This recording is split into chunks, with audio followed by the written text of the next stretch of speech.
This man was employed by the US government to work on their Cold War espionage program. He spied on missile silos, nuclear submarines, and tanks on secret military exercises. All were to be found thousands of miles away behind the Iron Curtain, but he saw them from his home in Virginia.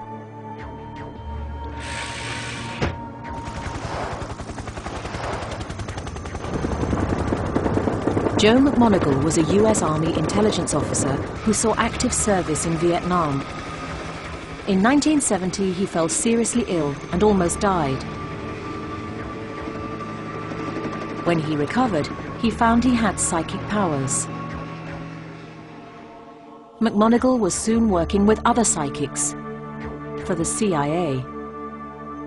We were mostly concerned with targeting the Soviet Union, the PRC, China,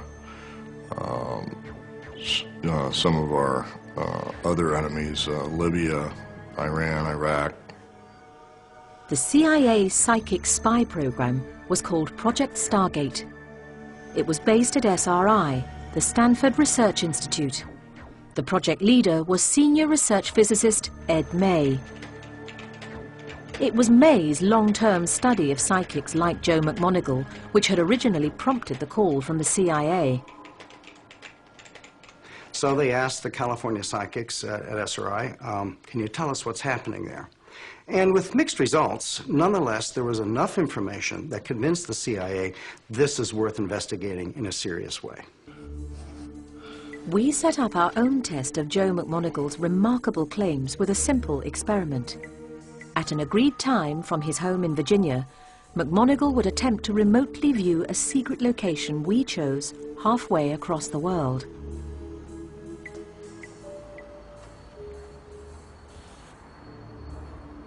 McMoneagle's task? To pinpoint where this man was at a given time somewhere in Europe. The target location was unknown to McMoneagle or anyone connected with him. All he had to go on was a photograph of the man and his own psychic vision. McMoneagle picks up mental fragments of information, sight, sounds, even smells. He begins sketching. Well, first thing I'm getting is sort of a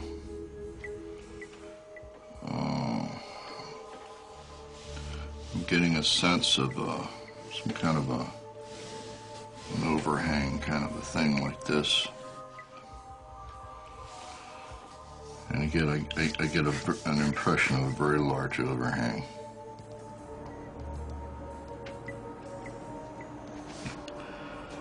There might be sun through a skylight. Lots of glass and light, shadow inside.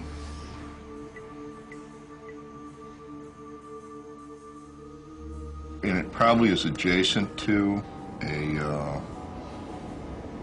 either a subway stop or some kind of a train station.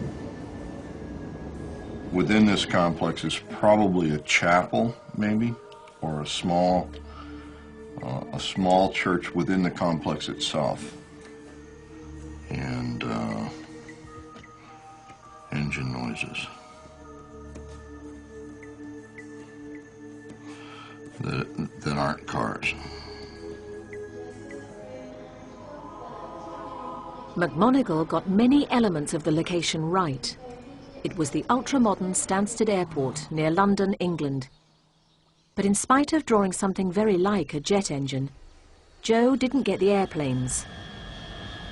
Not a conclusive experiment, but enough to make you wonder. No, not under 100. Okay, come on, above 100. This woman is no latter-day Carrie, but she may have psychic powers. She's one of a group of volunteers taking part in a bizarre experiment. What these volunteers are doing is searching for the secret of mind over matter. They speak of being on the same wavelength or being in tune with the machine. They draw analogies between how it might feel to play a musical instrument or to drive a car, where the machine and the human become a single operating system. So what are the volunteers doing? It's simple. They're trying to make a computer generate numbers above or below 100 by willpower alone. It's as if you flipped 200 coins. On average, you should get 100 heads. But sometimes you'll get a 92, sometimes you'll get 103. But as you generate more and more of these trials, the average should come closer to 100. So what these people are doing is they're sitting there observing these numbers coming up, and they're trying to get more heads or more tails, depending on their pre-recorded intention. The experiment is based here at Princeton, but intriguingly, it could be anywhere, for the powers displayed have no range limit. We did carry out experiments where we put the person in the next room, we put them down the hall, we had them down the block, and ultimately we had them around the world. And we saw no difference in the effects than what we saw when the operator was sitting right there. It doesn't seem to matter whether the operator is 3 feet from the machine or 5,000 miles away. The effects look very much the same. Princeton's Engineering Anomalies Research Lab has run millions of the random number trials. They have found that human beings can influence the machines with their willpower alone, according to eminent physics professor Bob Jahn. There is no doubt that we are seeing a small but statistically consistent effect of the influence of human operators' intention on the performance of these simple devices. It seems incredible, but mind control over another person's body has actually been achieved at this lab in Nevada. We designed a series of experiments to look at the possibility that consciousness may be able to, in some way, reach out and cause changes in the physical condition of people.